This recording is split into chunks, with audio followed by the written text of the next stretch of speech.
Работа на этом участке автодороги в Сунже кипит с утра и до вечера. 7 единиц современной техники и более десятка квалифицированных рабочих заняты тем, что снимают старый слой асфальтобетонного покрытия. Делается это при помощи специальной машины, которая крошит основание, а затем все это вывозит на склад.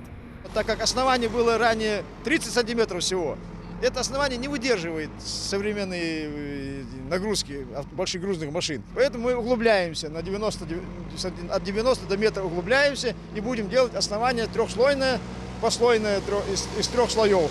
Каждый слой 30 сантиметров.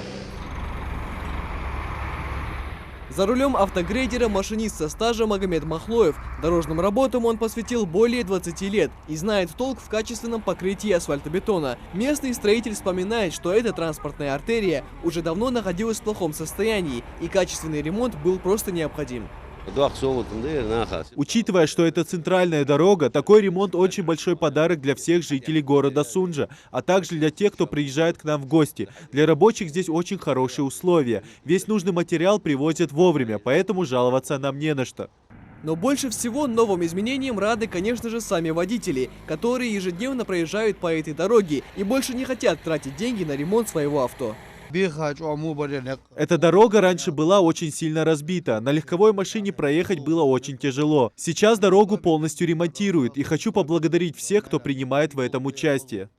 Общая протяженность автодороги составляет 1,5 километра. Строительные работы были начаты еще на прошлой неделе. В дальнейшем, когда полностью уберут старое основание, здесь планируют уложить 2 слоя асфальтобетона, нижний и верхний. Согласно проекту, ширина проезжей части составит 8 метров и еще по 2 метра на обочине. Освещение не планируется пока. Просто асфальтобетон, дорожные знаки, обустройство дороги будет и разметка. Весь транспорт, что едет с Грозного, может спокойно сюда заезжать. Не объезжать по развязке, далеко не уезжать.